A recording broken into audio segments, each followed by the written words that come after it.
بسم الله الرحمن الرحيم. السلام عليكم ورحمة الله وبركاته. أعوذ بالله من الشيطان الرجيم. بسم الله الرحمن الرحيم. الحمد لله رب العالمين. وأفضل الصلاة وأتم التسليم على المبعوث رحمة للعالمين وعلى آله وصحبه ومن سار على هديه إلى يوم الدين. أما بعد. സ്നേഹാദരവുകൾ നിറഞ്ഞ സദസ്സിൽ സന്നിഹിതരായിട്ടുള്ള സഹോദരങ്ങൾ, സഹോദരിമാർ, അല്ലാഹു തആല നമ്മുടെ ഈ സംഗമം സ്വീകരിക്കട്ടെ. നമ്മുടെ പാപങ്ങൾ അല്ലാഹു പുറത്തു തരട്ടെ. രോഗങ്ങൾ അല്ലാഹു ശിഫയാക്കട്ടെ. മരണപ്പെട്ടവരുടെ ഖബർ അല്ലാഹു സന്തോഷത്തിലാക്കട്ടെ. തെറ്റുകുറ്റങ്ങൾ അവർക്ക് നമുക്കും അല്ലാഹു നിരുപാധിക മാപ്പാക്കി തരട്ടെ. നമ്മുടെയും കുടുംബത്തിൻ്റെയും സൃഷ്ട ആയുസ് അല്ലാഹു പൊരുത്തപ്പെട്ട വഴിയിലായി ഇസ്സത്തോടെ സന്തോഷത്തോടെ ദീർഘമായി കഴിഞ്ഞ് ഈമാൻ സലാമത്തായി മരിക്കാനുള്ള മഹാഭാഗ്യം അല്ലാഹു നമുക്കെല്ലാവർക്കും നൽകട്ടെ. ഈ പുണ്യമാസം നമുക്ക് അനുകൂലമായി സാക്ഷിയാകുന്ന മഹാഭാഗ്യത്തിൽ അല്ലാഹു നമ്മെ ചേർക്കട്ടെ. നമ്മുടെയും നമ്മുടെ മരണപ്പെട്ടവരുടെയും ജീവിച്ചിരിക്കുന്ന കുടുംബാംഗങ്ങളുടെയും പരിശുദ്ധ റമളാനിന്റെ റിസൾട്ട് നരകമോചിതർ എന്നതിൽ അല്ലാഹു ഉൾപ്പെടുത്തട്ടെ എന്ന് വീണ്ടും ദുആ ചെയ്യുകയാണ്. നമ്മുടെ കുടുംബം ഭൂമിയിലെ സ്വർഗം എന്ന ഒരു വിഷയത്തിലാണ് ഇൻഷാ അല്ലാഹ് ഒരല്പം ഇന്ന് സംസാരിക്കാൻ ആഗ്രഹിക്കുന്നത്. അല്ലാഹു നമ്മുടെ അറിവിൽ ബറക്കത്ത് നൽകട്ടെ. അമൽ ചെയ്യാനുള്ള മഹാഭാഗ്യം നൽകട്ടെ. കുടുംബം എന്നത് ഒരു നല്ല സങ്കല്പത്തിൽപ്പെട്ട പ്രയോഗത്തിന്റെ നാം കാണുന്ന ഏറ്റവും മനോഹരമായ ഒരു സ്വർഗമാണ്. കുടുംബം മനുഷ്യരിൽ മാത്രമല്ല ഉള്ളത്, മനുഷ്യേതര ജീവികളിൽ പോലും, അതായത് വിവേക വിശേഷ ബുദ്ധി ഇല്ല എന്ന് പറയപ്പെടുന്ന ജീവികളിൽ പോലും ചില സന്ദർഭങ്ങളിൽ കുടുംബജീവിതം കാണാറുണ്ട്. അല്ലെങ്കിൽ മാതൃസ്നേഹത്തിൽ മക്കളെ ചേർത്ത് പിടിക്കുന്ന അത്ഭുതങ്ങളുടെ കാഴ്ചകൾ കാണാൻ കഴിയുന്നുണ്ട്. കുടുംബജീവിതം നയിക്കുന്ന ഒരു വന്യജീവിയാണ് സിംഹം എന്ന് പറയപ്പെടാറുണ്ട്. പക്ഷികളിലും അങ്ങനെ കാണപ്പെടുന്നുണ്ട്. വിശേഷബുദ്ധിയുള്ള മനുഷ്യരിൽ അപ്പോൾ ആ കാര്യത്തിൽ എത്ര ഗൗരവമുണ്ട് എന്നുള്ളത് ആമുഖമായി നാം മനസ്സിലാക്കി വെക്കാം. അള്ളാഹു മനുഷ്യനെ പടച്ചതിനെ കുറിച്ച് പറഞ്ഞത് ഖലഖൽ ഇൻസാന മിൻ അലഖ് എന്നാണ്. അലഖിൽ നിന്നാണ്, കുറച്ചുകൂടി കടന്നിരിക്കാം അങ്ങോട്ട്. അലഖിൽ നിന്നാണ് അള്ളാഹു മനുഷ്യരെ പടച്ചതെന്ന് പറയുന്നു.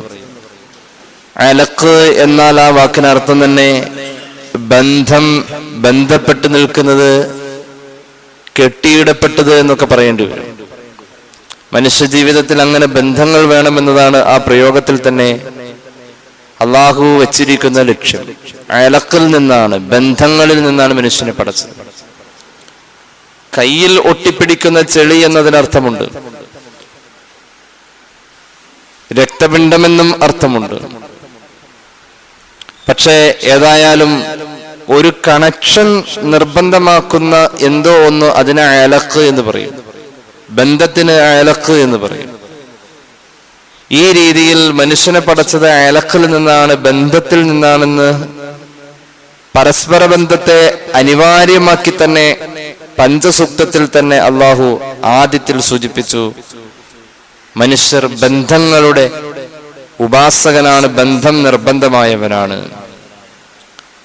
അതുപോലെ തന്നെ മനുഷ്യവർഗത്തെ കുറിച്ച് കൃത്യമായി തന്നെ ഒരു വർഗം എന്നാണ് ഖലഖൽ ഇൻസാൻ, അൽ ഇൻസാൻ എന്ന പ്രയോഗത്തിലൂടെ ആദ്യം ഇറങ്ങിയ വഹയിന്റെ ആരവങ്ങളിൽ സൂചിപ്പിച്ച വാക്ക് അൽ ഇൻസാൻ, മനുഷ്യവർഗം.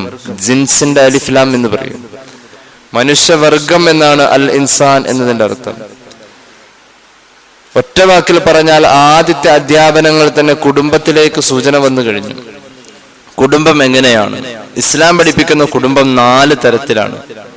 ഒന്ന്, ജാതി മത ഭേദമന്യേ എല്ലാ മനുഷ്യരും ഒരു കുടുംബമാണ്. 2, മുഅ്മിനീങ്ങൾ മൊത്തത്തിൽ ഒരു കുടുംബമാണ്.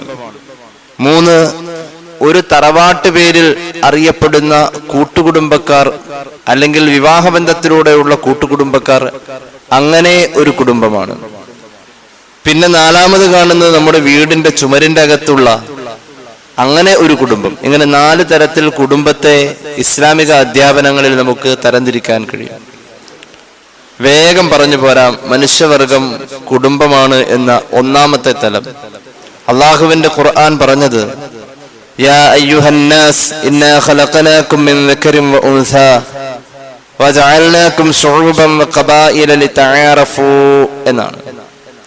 മനുഷ്യവർഗമേ, ഓ ജനങ്ങളെ, തീർച്ചയായും നിങ്ങളെ പടച്ചിരിക്കുന്നത് ഒരു വാപ്പയിൽ നിന്നും ഉമ്മയിൽ നിന്നുമാണ്. ഒരു ഉമ്മയിൽ നിന്നും ഒരു വാപ്പയിൽ നിന്നും. മനുഷ്യരെ മൊത്തത്തിലാണ് അല്ലാഹു തആല ഒരു വാപ്പയുടെയും ഉമ്മയുടെയും മക്കൾ എന്ന് സംബോധന ചെയ്തിട്ടുള്ളത്. അവിടെ ലോകത്തുള്ള മനുഷ്യവർഗം മുഴുവനും ഒരു കുടുംബമാണ് എന്ന് ഖുർആൻ നമ്മുടെ മുന്നിൽ പഠിപ്പിക്കുകയാണ്. രണ്ടാമത് പറഞ്ഞ തലം മുഅ്മിനീങ്ങൾ മൊത്തത്തിൽ ഒരു കുടുംബം, കുറച്ചും കൂടി താഴേക്ക് ഇറങ്ങി അതിന്റെ ഉള്ളിൽ ഒരു അണുകുടുംബമായി നിൽക്കാം. മുഅ്മിനീങ്ങൾ മൊത്തത്തിൽ മറ്റൊരു കുടുംബം. ഇന്നമൽ മുഅ്മിനൂന ഇഖ്വത്തുൻ ഫഅസ്ലിഹൂ ബൈന അഖവൈകും, അങ്ങനെയാ പറഞ്ഞത്. മുഅ്മിനീങ്ങൾ ഒരു ഉദരത്തിൽ കിടന്നവരാണ്, ആ ബന്ധമാണ്. ഇന്നമൽ മുഅ്മിനൂന ഇഖ്വ, ഒരു കുടുംബം. തീർച്ചയായും മുഅ്മിനീങ്ങൾ ഒരു വയറ്റിൽ കിടന്ന മക്കളാണ്, സഹോദരങ്ങളാണ് എന്ന് ഖുർആൻ. ഫഅസ്ലിഹൂ ബൈന അഖവൈകും, അതുകൊണ്ട് അവർക്കിടയിലെ പ്രശ്നങ്ങൾ വരുമ്പോൾ പരസ്പരം നിങ്ങൾ മസ്ലഹത്താക്കണമെന്ന് ഖുർആൻ. കൂടപ്പിറപ്പുകളാണ്. മുഅ്മിനീങ്ങൾ മൊത്തത്തിൽ ഒരു കുടുംബമായി ഖുർആൻ പ്രഖ്യാപിച്ചു. അങ്ങനെയാണ് ആ കുടുംബത്തിൽ തന്റെ പ്രിയപ്പെട്ട സഹോദരന് വേണ്ടി ചെയ്യും. അങ്ങനെയാണല്ലോ പറയാം, നമ്മുടെ സഹോദരനാണെന്നാ പറയാ. ആ സഹോദരന് വേണ്ടി ചെയ്യുന്ന കാര്യങ്ങൾക്ക് പുണ്യനബി സല്ലല്ലാഹു അലൈഹി വസല്ലം തങ്ങൾ വലിയ പ്രതിഫല വാഗ്ദാനം തന്നിട്ടുണ്ട്. കേട്ടുള്ള ഒരു ഹദീസ് ഞാൻ ഉദാഹരണമായി പറയാം. ഇമാം ഗസാലി അവിടുത്തെ മുകാശഫയിൽ ഉദ്ധരിക്കുന്ന ഹദീസാണ്. പരിശുദ്ധ റസൂൽ സല്ലല്ലാഹു അലൈഹി വസല്ലം തങ്ങൾ പറയുന്നു, മൻ സഅ ലി അഖീഹിൽ മുസ്ലിമി ഫീ ഹാജതിഹി ഖുദിയത് ഔ ലം തുഖല. ഒരു മുസ്ലിം സഹോദരന്റെ കുടുംബാണേ. മുസ്ലിമീങ്ങൾ മൊത്തത്തിൽ, മുഅ്മിനീങ്ങൾ മൊത്തത്തിൽ ഒരു കുടുംബം. ഒരു മുഅ്മിനായ മുസ്ലിമായ സഹോദരന്റെ ഒരു ആവശ്യത്തിന് വേണ്ടി നീ ഇറങ്ങിത്തിരിച്ചു അവനെ സഹായിക്കാൻ. ആ ആവശ്യം നടക്കട്ടെ നടക്കാതിരിക്കട്ടെ, നീ ഇറങ്ങിത്തിരിച്ചു അവനെ സഹായിക്കാൻ. എന്നാൽ ഗഫറല്ലാഹു ലഹു മാ തഖദ്ദമ മിൻ ദംബിഹി വമാ തഅഖറ. തന്റെ സഹോദരനെ സഹായിക്കാൻ ഇറങ്ങിയതിന്റെ പേരിൽ ചെയ്ത പാപങ്ങൾ മുഴുവൻ അല്ലാഹു പുറത്തു കൊടുത്തു. ഒരു കല്യാണം വിളിക്കാൻ കൂട്ടിന് വരാൻ, ബൈക്ക് ഓടിക്കാൻ ഞാനും വരാടാ എന്ന് പറഞ്ഞ് കൂടെ കൂടിയാൽ മതി, പാപം പൊറുക്കുമെന്ന് പുണ്യ നബി സല്ലല്ലാഹു അലൈഹി വസല്ലം.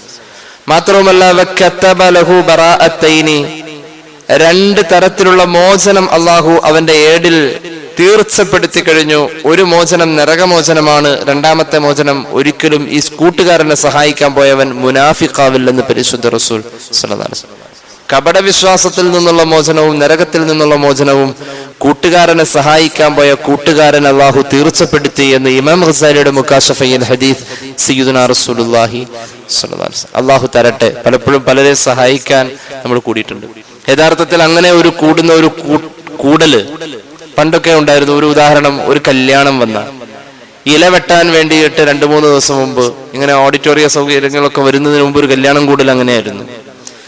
ഒരു പന്തല് കെട്ടാൻ വേണ്ടിയിട്ട്, അതുപോലെ തന്നെ ഉള്ളി നന്നാക്കാൻ ഒരാഴ്ച മുമ്പ്, അതുപോലെ തന്നെ മോരുകറി വെക്കാൻ വേണ്ടിയിട്ട് ഒരാഴ്ച, അങ്ങനെയൊക്കെ ഉണ്ടാവുമല്ലോ നേരത്തെ. അതുപോലെ തന്നെ ചിപ്സ് വറക്കാൻ വേണ്ടിയിട്ട്, ഇറച്ചി നന്നാക്കാൻ സ്ത്രീകളൊക്കെ വട്ടം കൂടിയിരിക്കും. ഒരു കുടുംബം എന്നൊരു തോന്നലാണ് എല്ലാവർക്കും. ഒരു കല്യാണം കൂടല് ഇന്ന് വെറുതെ ചോദിക്കും, നിക്കാഹ് പള്ളിയിലാണോ അതോ വീട്ടിലാണോ ഓഡിറ്റോറിയത്തിലാണോ? എപ്പോഴോ അപ്പോഴോ ഒന്ന് വന്ന് അറ്റൻഡ് ചെയ്ത് പോകുന്ന, വളരെ കുറഞ്ഞ നേരം മാത്രം സ്പെൻഡ് ചെയ്യുന്ന രീതിയിൽ കല്യാണം. പണ്ടങ്ങനെയല്ല. ഒരു ഞായറാഴ്ച കല്യാണത്തിന് ഒരു വ്യാഴാഴ്ച എങ്കിലും കൂട്ടുകുടുംബക്കാർ കൂടുമായിരുന്നു, അയൽവാസികൾ കൂടുമായിരുന്നു. അതൊക്കെ അങ്ങനെ ഒരു കാലം ഉണ്ടായിരുന്നു. അങ്ങനെയല്ലായിരുന്നു പണ്ട് കല്യാണങ്ങൾ. അങ്ങനെ വീട്ടിലെല്ലാവരും ഒത്തുകൂടുന്ന അയൽവാസികൾ, സഹോദര ബന്ധം നിലനിർത്തിയിരുന്ന ഒരു ഓർമ്മകൾ നമുക്കുണ്ട്. ഏതായാലും മുഅ്മിനീങ്ങളുടെ ആവശ്യങ്ങൾക്ക് വേണ്ടിയിട്ട് അങ്ങോട്ടും ഇങ്ങോട്ടുമുള്ള സഹകരണത്തിൽ നരകമോചനവും കപടവിശ്വാസമോചനവും അള്ളാഹു ഉറപ്പുവരുത്തുന്നു എന്ന് പരിശുദ്ധ റസൂൽ സല്ലല്ലാഹു അലൈഹി വസല്ലം. അത് മാത്രമല്ല, നമ്മുടെ ഒരു സഹോദരനെ, ഒരു മുസ്ലിം സഹോദരൻ എന്ന ആ രീതിയിലുള്ള കുടുംബക്കാരനെ സഹായിക്കാൻ വേണ്ടി, ഒരു മുസ്ലിം എന്ന രീതിയിൽ സഹായിക്കാൻ ഒരാൾ ഇറങ്ങിത്തിരിക്കുമ്പോൾ അള്ളാഹുവിന്റെ ഹബീബ് സല്ലല്ലാഹു അലൈഹി വസല്ലം തങ്ങൾ പറയുന്നുണ്ട്, ആ സഹായിക്കാൻ വേണ്ടി പോകുന്ന ഓരോ ചവിട്ടടിക്കും അല്ലാഹു തആല ഒരു ചവിട്ടടിക്ക് 70 നന്മ രേഖപ്പെടുത്തുന്നു, 70 പാപം പൊറുക്കുന്നു എന്ന് പുണ്യനബി സല്ലല്ലാഹു അലൈഹി വസല്ലം. നമ്മുടെ ഒരു സഹോദരന്റെ ചികിത്സയുടെ ആവശ്യത്തിന് പൈസ സ്വരൂപിക്കണം, അവൻ ആശുപത്രിയില്ല, അവനൊരു മുസ്ലിം ആയതിന്റെ പേരില്ല, നമ്മുടെ മഹല്ലുകാരനായതിന്റെ പേരില്ല നമ്മൾ ഇറങ്ങി തിരിച്ചത്. ഒരു കുടുംബം എന്ന രീതിയിൽ എല്ലാ മുസ്ലിമീങ്ങളെയും അങ്ങനെ പരിഗണിക്കുന്നുണ്ട് ഇസ്ലാം. ആ ഇറങ്ങിത്തിരിച്ച ഓരോ ചവിട്ടടിക്കും, ഒരു ചവിട്ടടിക്ക് 70 പാപം പൊറുക്കും, 70 ദറജ അള്ളാഹു കയറ്റിവെക്കും, അല്ലെങ്കിൽ 70 നന്മ അള്ളാഹു രേഖപ്പെടുത്തും. അതോടൊപ്പം തന്നെ ഇറങ്ങിത്തിരിച്ച ആവശ്യം നടന്നു കണ്ടാൽ, നമ്മുടെ നേതൃത്വത്തിൽ നടന്നിട്ടുണ്ടെങ്കിൽ ഫഇൻ ഖുദിയത ഹാജതുഹു അലാ യദൈഹി ഖറജ മിൻ ദുനൂബിഹി കയൗമി വലദതു ഉമ്മുഹു. നമ്മളുടെ നേതൃത്വത്തിൽ നടന്ന അദ്ദേഹത്തിന് ചെയ്തു കൊടുക്കുന്ന സഹായത്തിൽ ആ ആവശ്യം നിറവേറിയത് നമ്മുടെ നേതൃത്വത്തിലാണ് എങ്കിൽ നമ്മുടെ പാപം അല്ലാഹു പൊറുത്തു. ഏതുപോലെ ഉമ്മ പ്രസവിച്ച പോലെയുള്ള പാപവിശുദ്ധി ഉണ്ടാകുമെന്ന് പുണ്യനബി സല്ലല്ലാഹു അലൈഹി വസല്ലം. നമ്മൾ തന്റെ സഹോദരനെ സഹായിക്കാനുള്ള ആ സഹായിക്കലിന്റെ ഇടയിലാണ് മരണപ്പെട്ടു പോകുന്നത് എങ്കിൽ നമ്മൾ ആ സമയം ഹിസാബില്ലാതെ സ്വർഗം കരസ്ഥമാക്കിയവൻ എന്ന പദവി സ്വീകരിച്ചു എന്ന് പുണ്യനബി സല്ലല്ലാഹു അലൈഹി വസല്ലം. ഒന്നുകൂടി പറയാം, ഇസ്ലാം പഠിപ്പിക്കുന്ന കുടുംബം 4 തലത്തിൽ കാണാം. ലോകത്തുള്ള സർവ്വ മനുഷ്യരെയും ഒരു കുടുംബമായി ഒന്നാമത് കാണുന്നു. രണ്ടാമത് മുസ്ലിമീങ്ങൾ മാത്രം, മുഅ്മിനീങ്ങൾ മാത്രം ഒരു കുടുംബം. മൂന്നാമത് പറയുന്നു കൂട്ടുകുടുംബക്കാർ, ഒരു വീട്ടുപേരിന്റെയോ അല്ലെങ്കിൽ ഒരു വിവാഹ ബന്ധത്തിന്റെയോ പേരിൽ വരുന്ന ആ സർക്കിളിന്റെ അകത്ത് വരുന്ന കുടുംബം. അതിന്റെ താഴെയാണ് നമ്മുടെ ചുവരുകൾക്കുള്ളിൽ വരുന്ന നമ്മുടെ വീടിന്റെ അകത്തെ കുടുംബം. മൂന്നാമത്തതിലേക്ക് ചർച്ച വരുന്നു, വേഗം പറയാം, നമ്മുടെ കൂട്ടുകുടുംബക്കാർ എന്ന കുടുംബ ബന്ധം. ആ കുടുംബ ബന്ധം ചേർക്കുന്ന ആൾക്ക് അതിന്റെ ഇടയിൽ മിക്കവാറും വഴക്കുകൾ, പിണക്കങ്ങളൊക്കെ ഉണ്ടാവാറുണ്ട്. കൊച്ചാപ്പ മൂത്താപ്പ മക്കൾ തമ്മിലുള്ള ബന്ധം അതൊക്കെയാണ്. അതുപോലെ തന്നെ അമ്മാവന്റെയും അമ്മായിയുടെയും മക്കള്, മാമ അമ്മായി മക്കള്, ആ ബന്ധങ്ങൾ ഉണ്ടാകുന്നതും ഈ കൂട്ടുകുടുംബം എന്ന രീതിയിലാണ്. അവിടെയൊക്കെ പിണക്കങ്ങൾ വരാറുണ്ട്. അവിടെ യഥാർത്ഥത്തിൽ ഇണക്കിച്ചേർക്കൽ നമുക്ക് നിർബന്ധമാണ്. അള്ളാഹുവിന്റെ ഖുർആന്റെ സൂചനകൾ ആ ഭാഗത്തേക്ക് ധാരാളം കടന്നു വരുന്നുണ്ട്. ബിസ്മില്ലാഹിർ റഹ്മാനിർ റഹീം. الذين ينقضون عهد الله من بعد ميثاقه ويقطعون ما أمر الله به أن يوصل ويفسدون في الأرض أولئك هم الخاسرون. സൂറത്തുൽ ബഖറ. അല്ലാഹുവിന്റെ കരാറിനെ സ്വീകരിച്ചിട്ട് ആ കരാറിനെ ലംഘിച്ച് മുറിച്ചു കളയുന്നവർ, അതായത് കുടുംബ ബന്ധം മുറിക്കുന്നവർ. അള്ളാഹുവിന്റെ കരാറ് ഇത് ചേർത്ത് വെക്കണം, കൂടണം, കൂട്ടിവെക്കണം. കൂട്ടിവെക്കണതിന്റെ കൂടെ ഒരു സന്തോഷവും വേണം. അങ്ങനെ കൂടലിനാണ് കുടുംബം എന്ന് പറയുന്നത്. കൂടലിന്റെ കൂടെ ഒരു ഇമ്പം ഉണ്ടാവണം, അതാണ് കുടുംബം. കൂട്ടുകുടുംബം, എല്ലാവരും കൂടേണ്ട പല അണുകുടുംബങ്ങളുടെ ഒരു സംഗമത്തെയാണ് കൂട്ടുകുടുംബം എന്ന് പറയാ, അഖാരിബ് എന്ന് പറയാ.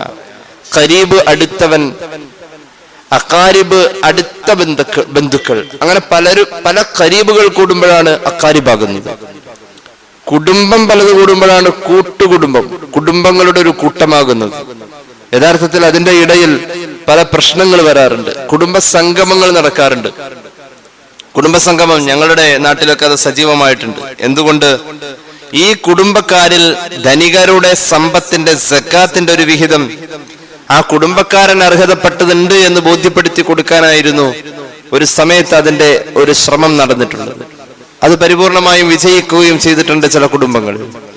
അതുപോലെ തന്നെ കുടുംബത്തിലെ സമ്പന്നരുടെ പണം പാവപ്പെട്ടവർക്ക്, അതുപോലെ സ്വാധീനമുള്ളവരുടെ സഹായം ആവശ്യക്കാർക്ക് എത്തിച്ചു കൊടുക്കാ വഴി ഒരു ബന്ധത്തെ, മുൻപ് തലമുറകളിൽ മുറിഞ്ഞുപോയ ആ ഓർമ്മകളെ വീണ്ടും വീണ്ടും ചേർത്ത് കൊണ്ടുവരുന്ന ഒരു സംവിധാനമായി കുടുംബയോഗങ്ങൾ, കുടുംബ സംഗമങ്ങൾ ഉണ്ടായിരുന്നു. ഈ റമദാൻ വന്നിട്ട് ഇഷ്ടംപോലെ കുടുംബ സംഗമങ്ങളുടെ നോമ്പുതുറകളും മറ്റും ഒക്കെ ഉണ്ടായിട്ടുണ്ട്. അള്ളാഹു നമുക്കൊക്കെ തൗഫീഖ് നൽകട്ടെ.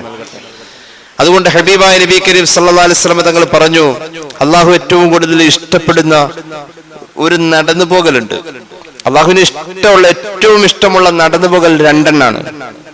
ഒന്ന്, ഫർള് നിസ്കാരത്തിന്റെ ബാങ്ക് വിളിച്ചപ്പോ പള്ളിയിലേക്ക് ഒരാള് ഫർള് നിസ്കരിക്കാൻ നടന്നാണ് പോയത് എങ്കിൽ ആ നടന്നു പോകലിന് അള്ളാഹു വലിയ ഇഷ്ടവും സ്ഥാനവും കൊടുക്കുന്നു എന്ന് പുണ്യ നബി സല്ലല്ലാഹു അലൈഹി വസല്ലം.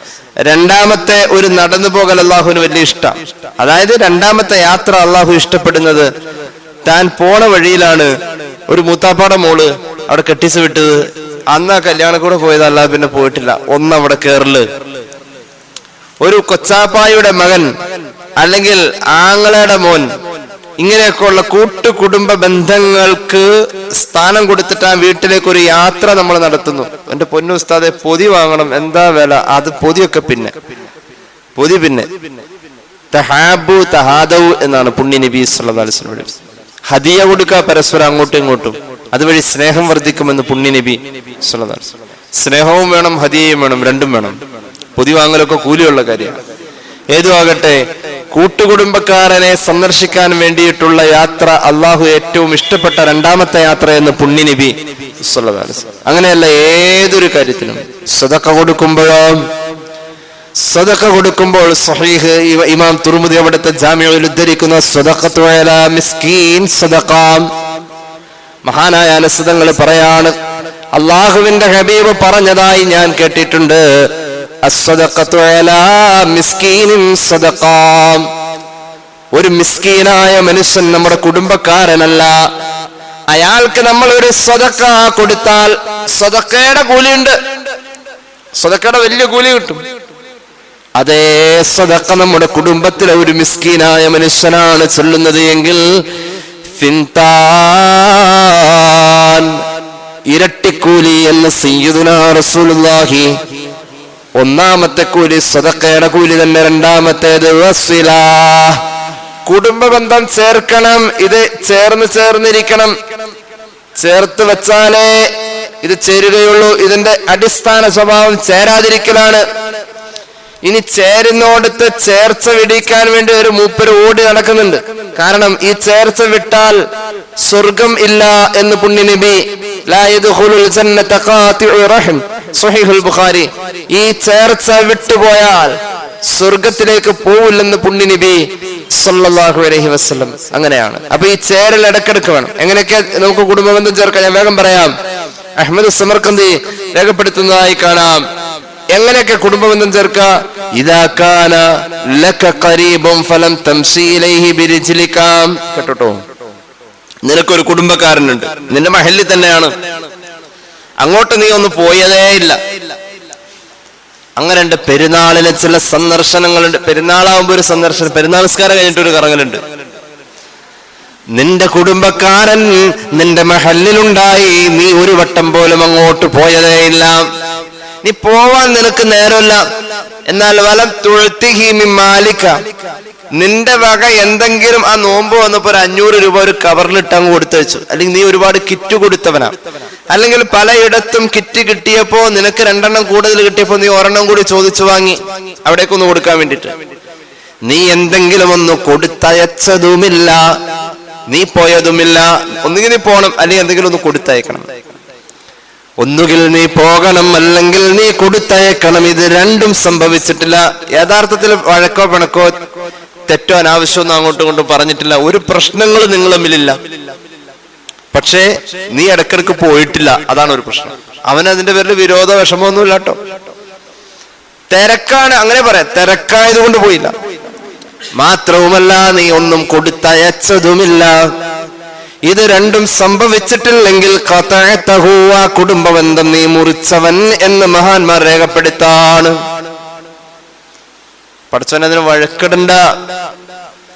കുടുംബബന്ധം മുറിയാൻ നിന്റെ പോക്ക് കുറഞ്ഞാൽ മതി, നീ കൊടുത്തയക്കൽ കുറഞ്ഞാൽ മതി. കൊടുക്കാനൊന്നുമില്ല, നിനക്ക് കൊടുക്കാനൊന്നുമില്ലെങ്കിലും അള്ളാഹുവിന്റെ ഹബീബ് പഠിപ്പിച്ചല്ലോ. ഇമാം ബൈഹഖി അവിടുത്തെ ശുഅബുൽ ഈമാനിൽ പറയുന്നുണ്ട്, സിലൂ അർഹാമക്കും വലൗ ബിസ്സലാം. ഒരു അസ്സലാമു അലൈക്കും എന്നത് ആ വഴിക്ക് പോണ ഒരാളോട് പറഞ്ഞേപ്പിക്കാം. എടാ നീ അങ്ങോട്ടാണ് പോണ, അവിടെ എന്റെ മുത്താപ്പട മോനുണ്ട് കാണാൻ, ഈ ഒരു അസ്സലാമു അലൈക്കും പറഞ്ഞേക്ക്, അതെങ്കിലും പറഞ്ഞേക്കാം. അല്ലെങ്കിൽ നിന്റെ മൊബൈലിൽ ഒരു അസ്സലാമു അലൈക്കും എന്നത് അങ്ങോട്ട് ടൈപ്പ് ചെയ്ത് അയക്കാം, ഒരു സ്റ്റിക്കർ ഇടക്കിടക്ക്. ഇനിയിപ്പോ അത് മാത്രം ചെയ്താൽ കുടുംബബന്ധം ചേർത്തുന്നല്ല. ഒരു സലാം പറഞ്ഞുകൊണ്ടാണെങ്കിലും നിങ്ങളുടെ കുടുംബ ബന്ധത്തെ നിങ്ങൾ നനച്ചുകൊണ്ടിരിക്കണമെന്ന് പുണ്യ നബി സല്ലല്ലാഹു അലൈഹി വസല്ലം. ബുല്ലു അർഹാമക്കും എന്ന് ഒരു ഹദീസിൽ കാണാം. ബല്ലയബുല്ലു നനച്ചു കൊടുക്കുക, അല്ലെങ്കിൽ വാടിപ്പൂ. ഇടക്കിടക്ക് നനവെത്തണം. വേറൊരു റിവായത്തിലുണ്ട് സിലു അർഹാമക്കും ചേർത്ത് വെക്കണം. അള്ളാഹു തൗഫീഖ് നൽകട്ടെ. കൂട്ടുകുടുംബക്കാരോട് അങ്ങനെ, ഇതാണ് കുടുംബം.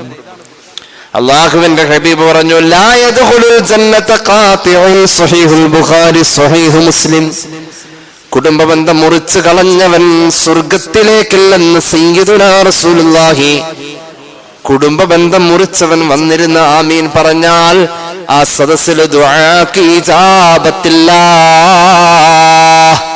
അഹ്മദ് സമർഖന്ദി തന്നെ ഒരു സംഭവം പറയുന്നുണ്ട്.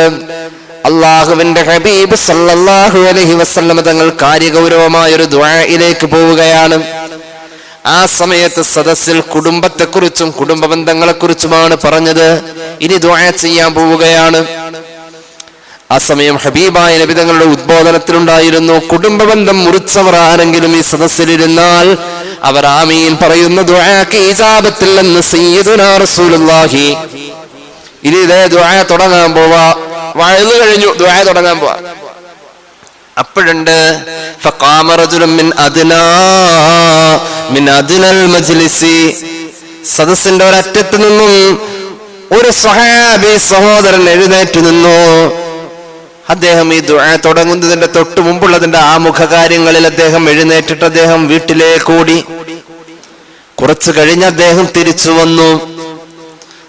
വന്ന് സദസ്സിലിരുന്നു. അള്ളാഹുവിന്റെ ഹബീബ സ്വഹാബിയെ വിളിച്ചു, ഹാ അന്ത ഹലുമ്മ, മോനെങ്ങുവാ, എന്തേ ഇതിന്റെ ഇടയിൽ എണീറ്റ് പോയത്? നബിയെ, ഏതാനും ദിവസങ്ങൾക്ക് മുമ്പ് എന്റെ ഉമ്മയുടെ സഹോദരിയോട് ഞാൻ തർക്കം കൂടിയിരുന്നു. എന്റെ കുഞ്ഞുമാക്ക് എന്നോടൊരു പിണക്കമുണ്ടായ പോലെ എനിക്ക് തോന്നി.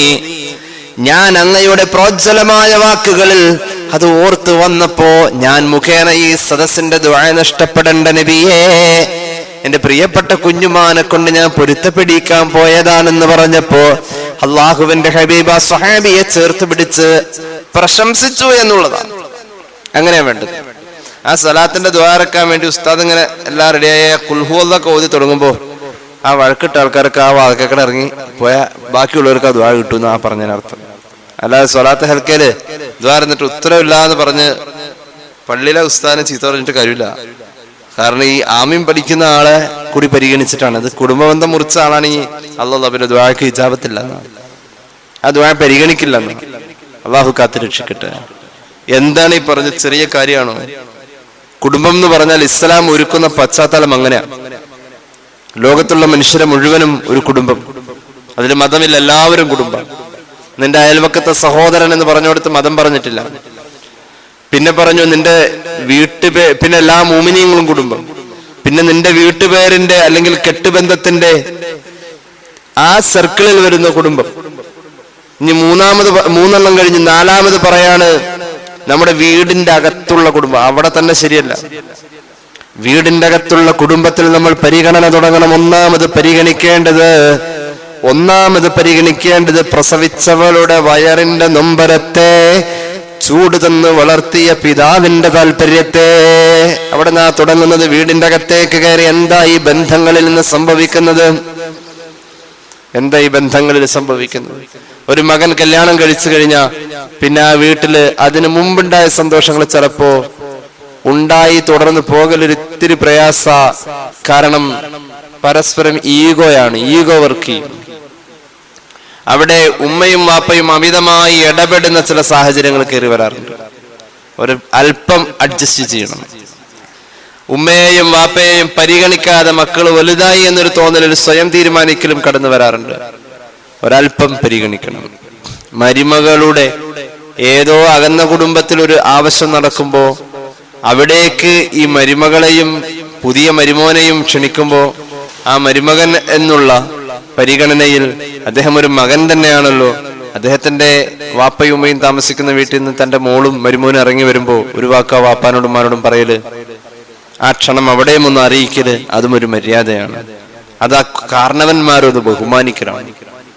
പല ആവശ്യങ്ങളിലും ഭാര്യ വിളിച്ചോടത്തേക്ക് ഭർത്താവ് പോകുന്നു എന്നല്ലാതെ ഭർത്താവിന്റെ വീട്ടിലുള്ള പ്രായമുള്ള വാപ്പായുമായോ അത് അറിയണമെന്നില്ല. മോനങ്ങടാ പോയത്, മരുമോളങ്ങടാ പോയത്, അവരെന്താ എന്ന കാര്യം ഒന്നും പറയേണ്ട കാര്യമില്ലെന്ന്. ചിലർക്ക് അത് അറിഞ്ഞേ പറ്റും, അറിയാൻ വേണ്ടിയിട്ട് ഇങ്ങനെ ചൊറിഞ്ഞുകൊണ്ടിരിക്കും. അങ്ങനെയുണ്ട്, ആകെ പ്രശ്നങ്ങളാണ്. സംഗതി വലിയ മഫ്തയൊക്കെ ചുറ്റിയായിരിക്കും വന്നത്, പക്ഷെ അമ്മായിമ്മയുടെ സ്വഭാവം വളരെ മോശം ഉസ്താദ് എന്ന് പറയാൻ ഇഷ്ടംപോലെ മരുമക്കളും ഉണ്ടാവും, നേരെ തിരിച്ചും ഉണ്ടാവും. ഏതായാലും വീടിന്റെ അകത്തെ പ്രശ്നങ്ങൾ വലുത് തന്നെയാണ്, ഓരോ ദിവസവും അത് കൂടിക്കൊണ്ടിരിക്കുക. ഏതായാലും നമ്മുടെ കുടുംബത്തിന്റെ അകത്തെ ബന്ധങ്ങളിൽ ഏറ്റവും കൂടുതൽ പരിഗണിക്കേണ്ട ബന്ധം വാപ്പയെയും ഉമ്മയും തന്നെയാണ്, അതിൽ തർക്കമില്ല. അല്ലാഹുവിന്റെ ഖുർആൻ പറയുന്നു, ബിസ്മില്ലാഹിർ റഹ്മാനിർ റഹീം വവസ്സൈനൽ ഇൻസാന ബിവാലിദൈഹി ഹമലത്ഹു ഉമ്മുഹു വഹ്നൻ അലാ വഹ്ൻ വഫിസാലുഹു ഫീ ആമൈൻ അൻഷ്കുർ ലീ വലിവാലിദൈക ഇലയ്യൽ മസീർ വഇൻ ജാഹദാക അലാ അൻ തുശ്രിക ബിമാ ലൈസ ലക ബിഹി ഇൽം فلا تطعهما وصاحبهما في الدنيا معروفا. വീടിന്റെ അകത്ത് വന്ന ഉമ്മയെയും വാപ്പയെയും മതം പോലും പരിഗണിക്കാതെ നീ സ്നേഹിക്കണമെന്ന് പരിശുദ്ധ ഖുർആൻ. മതം പോലും പരിഗണിക്കാതെ നീ മുസ്ലിമായി വന്നവനായിരിക്കാം,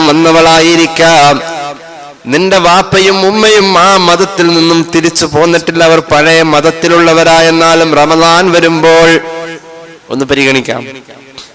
ഒരു പെരുന്നാൾ വരുമ്പോൾ നീ ആഘോഷിക്കുമ്പോൾ നിനക്ക് പെരുന്നാൾ നീ മുസ്ലിമായ നിന്റെ പേരിൽ, വാപ്പയമ്മ മുസ്ലിമായതല്ല, അച്ഛനും അമ്മ അങ്ങനെ തന്നെ പഴയ മതത്തിലാണ്, എന്നാൽ ഒരു കോടി ഡ്രസ്സ് അവർക്കും കൊടുക്കണം, നോമ്പോറയിലേക്ക് വിളിക്കണം, കല്യാണത്തിന് വിളിക്കണം, എന്തൊക്കെ ചെയ്തു കൊടുക്കാം അതൊക്കെ ചെയ്തു കൊടുക്കണം. ഷിർക്ക് ചെയ്യാൻ അവർ വിളിച്ചാൽ മാത്രം, അമ്പലത്തിലേക്ക് പോകാൻ വിളിച്ച പോവലൊഴിച്ച് ബാക്കി എല്ലാം ചെയ്തു കൊടുക്കണം എന്നുള്ളത്, സുഖലാന്ന് പറഞ്ഞാൽ പോണം എന്നുള്ളതാണ്.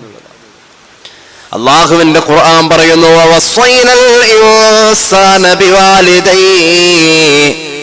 മനുഷ്യരോട് അല്ലാഹു വസിയത്ത് ഏൽപ്പിച്ചു എന്നാ പറഞ്ഞത്.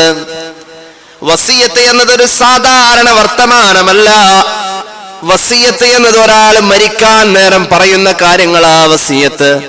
മരണമൊഴിക്ക് പോലും നമ്മുടെ ജുഡീഷ്യറിയിൽ വലിയ പ്രാധാന്യമുണ്ട്.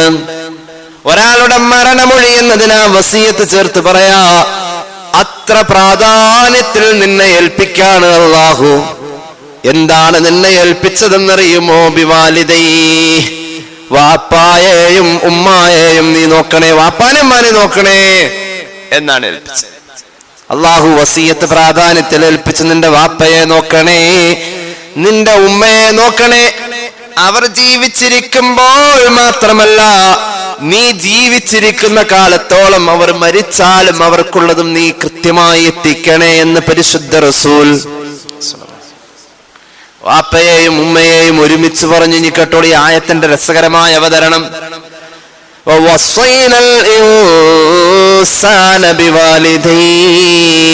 എത്ര അടുത്തായി ഇങ്ങനെ പറഞ്ഞിട്ടുള്ളത് ഖുർആൻ.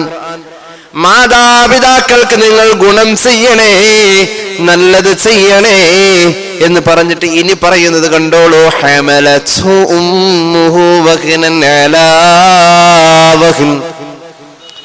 പിന്നെ ഉമ്മ സഹിച്ച ത്യാഗങ്ങളാ പറയാ. വാപ്പയെയും ഉമ്മയെയും ഒരുമിച്ച് പറഞ്ഞിട്ട് പിന്നെ ഉമ്മ സഹിച്ച ത്യാഗങ്ങളാ പറയുന്നത്. എന്താ ഉമ്മ സഹിച്ച ത്യാഗം? അവനെ ഗർഭം ചുമന്നു, അവനെ ഗർഭം ചുമന്നു. ആ ഗർഭം ചുമന്നതാവട്ടെ ഗർഭം എന്ന് പറയാനുള്ള, ഗർഭം ചുമക്കാന്ന് പറഞ്ഞത്, ചുമന്നുകൊണ്ട് നടക്കാം. ചുമന്നുകൊണ്ട് നടക്കാന്ന് പറഞ്ഞാൽ തന്നെ അതൊരു ത്യാഗം.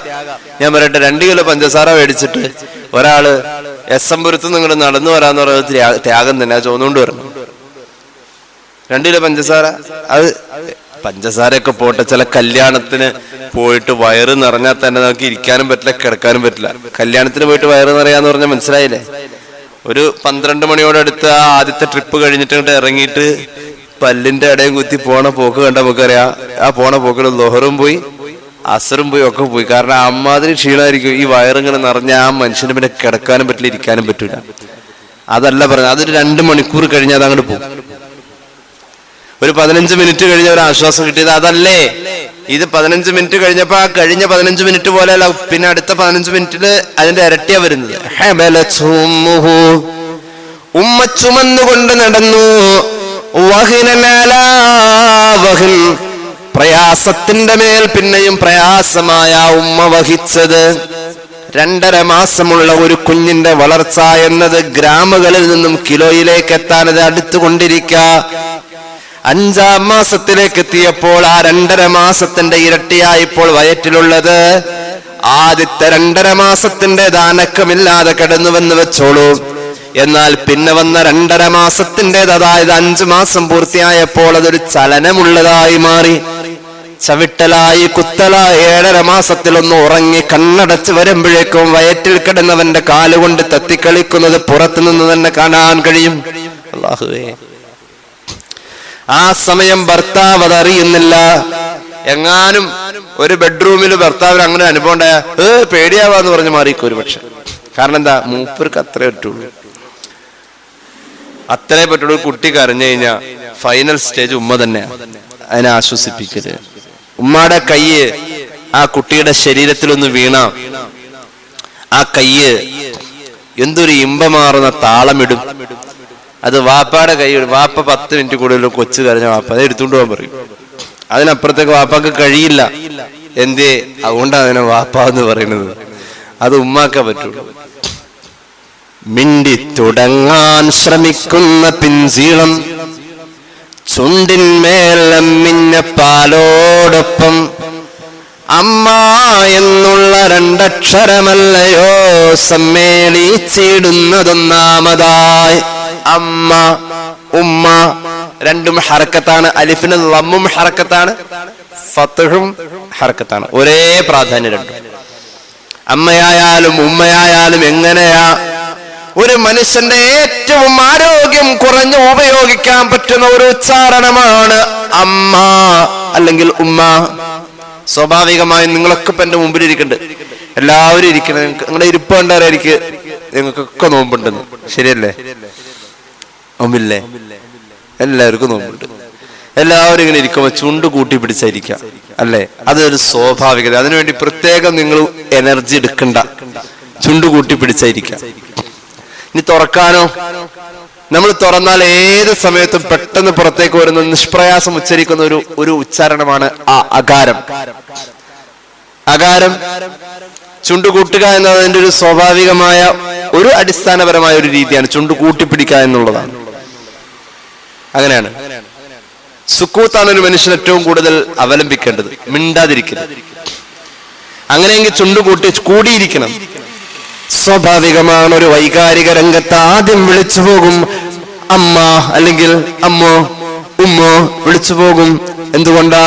ഇവൻ ആദ്യം ഉച്ചരിച്ചത് അല്ലാ എന്ന് പറയുന്നതിന് മുമ്പ് ഇവൻ ആദ്യം ഉച്ചരിച്ചത് ഉമ്മ, അമ്മ. ആദ്യം ആ മാ ചേർന്ന് വിളിക്കുന്നു. മാ ചേർന്നുള്ള ഉച്ചാരണം അവന്റെ ചുണ്ടിലേക്ക് വന്നത് ഏറ്റവും വലിയ ഈ പ്രകൃതിയുടെ സൗന്ദര്യമാണ്. ചിലപ്പോ ഈ പശു കരയുന്നതും ഒരു മാ ടച്ച് ചെയ്തിട്ട് ഇങ്ങനെ വരുന്നുണ്ട്. ആട് കരയുമ്പോഴും ഒരു പൂച്ച കരയാലും മിയാവുക വരുന്നത് അല്ലെ? എവിടെയൊക്കെ ഒരു മാ ഉള്ള പോലെ നമുക്ക് തോന്നുന്നുണ്ട്. അതൊരു വല്ലാത്ത അത്ഭുതമാണ്. മീമ് എന്നത് മനുഷ്യ ജീവിതത്തിൽ മാറ്റി നിർത്താൻ പറ്റാത്ത ഒന്ന് തന്നെയാണ്.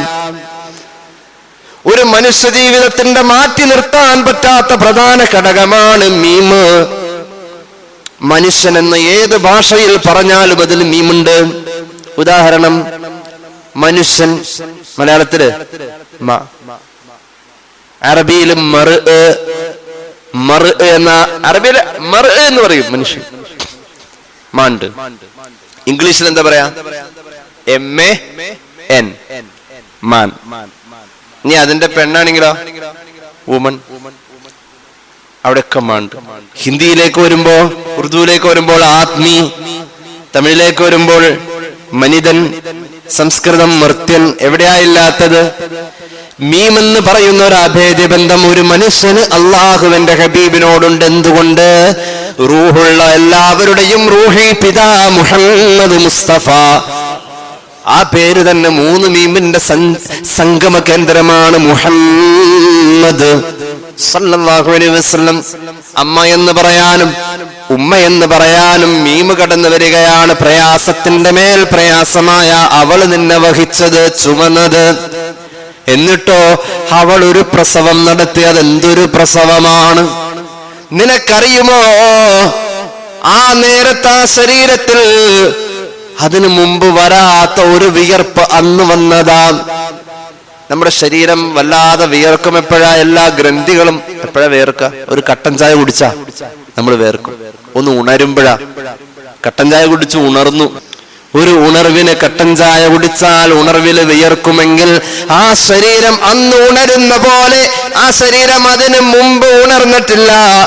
എല്ലാ ശരീരത്തിന്റെയും പരമാവധി ഉണർവ് വരുന്നത് മരണനേരത്താണെന്ന് സയ്യിദുനാ റസൂലുള്ളാഹി ഇമാം ഗസ്സാലി അവിടുത്തെ ഇഹ്യാഇൽ പറയുന്നുണ്ട്. അന്നാസ് നിയാം ഫൈദാ മാതു ഇൻതബഹു സയ്യിദുനാ റസൂലുള്ളാഹി. ജനങ്ങളെല്ലാവരും ഉറങ്ങാണ്. എപ്പോഴാ ഉണരാ എന്നറിയോ? അവര് മരിക്കുന്ന നേരത്താ. നബിയുനാ മുഹമ്മദ് മുസ്തഫ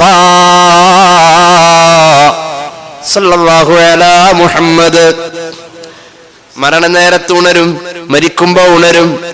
മരിക്കുമ്പോ ഉണരുമ്പോൾ അവൻ അതുവരെ വിയർക്കാത്ത വിയർപ്പ് എന്ന പോലെ പ്രസവത്തിന്റെ നേരത്തൊരു പെണ്ണ് ഉണരാ. അതുവരെ ആ ശരീരത്തിന്റെ ചില ഗ്രന്ഥികൾ പ്രവർത്തിച്ചില്ല. അത് അന്ന് പ്രവർത്തിക്കാനുള്ളതാ. ചെറുതോണി ഡാമിന്റെ ഷട്ടർ തുറന്നത് എന്നും തുറക്കും? അത് അത്രയും വെള്ളം കയറി കഴിയുമ്പോഴേ തുറക്കും. അന്ന് അവൾ കരഞ്ഞു. ആ കരച്ചിൽ അവളുടെ വാപ്പ മരിച്ചപ്പോ അവൾ കരഞ്ഞിട്ടില്ല. അന്ന് അവൾ കരഞ്ഞു. ആ കരച്ചിൽ അവളുടെ കാലിൽ കുപ്പിച്ചില് തറച്ചപ്പോൾ അവൾ വേദനിച്ച് കരഞ്ഞിട്ടില്ല. അവളതാ അവളുടെ ഔറത്താരും കാണാതെ കൊണ്ടു നടന്ന അവളുടെ സ്വകാര്യത പോലും അവൾ മറന്നുകൊണ്ട് അലറിക്കരയാ. പ്രസവം നടക്ക. എന്തൊരു മാനനഷ്ടത്തിന്റെ വേദന. ശരീരം വീർപ്പ് മുട്ടുകയാ. ഈ വേദനയോടെ അവൾ മരിച്ചാൽ അടർക്കളത്തിൽ യുദ്ധം ചെയ്ത് ഷഹീദായവന്റെ പദവി എന്ന് സയ്യിദുനാ റസൂലുള്ളാഹി. മറക്കാൻ പറ്റുമോ അങ്ങനെ ഒരാള്? നമുക്ക് എല്ലാവർക്കും നിർബന്ധമായും ഉണ്ടായിട്ടില്ലേ? അള്ളാഹു ദീർഘായുസ് കൊടുക്കട്ടെ. മരണപ്പെട്ട ഉമ്മമാർക്ക് അള്ളാഹു മഗ്ഫിറത്ത് കൊടുക്കട്ടെ. എങ്ങനെ മറക്കാൻ പറ്റും? ഏത് ഖോജ രാജയായാലും അങ്ങനെ ഒരാളില്ലാതെ ഉണ്ടോ? എടോ, സ്വർഗത്തെ അള്ളാഹു നിസ്സാരപ്പെടുത്തി കളഞ്ഞു. എന്തുകൊണ്ട്? ഇവള് ചവിട്ടിയതിന്റെ പേരിൽ. എന്നാൽ ആ നിസ്സാരപ്പെടുത്തൽ ഒരു മഹത്വപ്പെടുത്തലാ. അവള് ചവിട്ടിയ സ്വർഗമാ നിനക്കുള്ളത്. നിങ്ങളിൽ ഓരോരുത്തരുടെയും സ്വർഗം തഹത അഖദാമി ഉമ്മഹാത്തിക്കും ഖാല റസൂലുള്ളാഹി. ഉമ്മ ചവിട്ടിയത് കൊണ്ട് അത് സ്വർഗമായത്. ഉമ്മ ചവിട്ടിയോടത്ത് ആ സ്വർഗമായത്. സ്വർഗത്തിന് ഉമ്മയേക്കാൾ മഹത്വമില്ല. എന്താണ് നമ്മുടെ അധ്യാപനം? അവിടെയാണ് ആദ്യത്തെ കുടുംബം സ്ഥാപിക്കപ്പെട്ടത്. അവിടെയാണ്.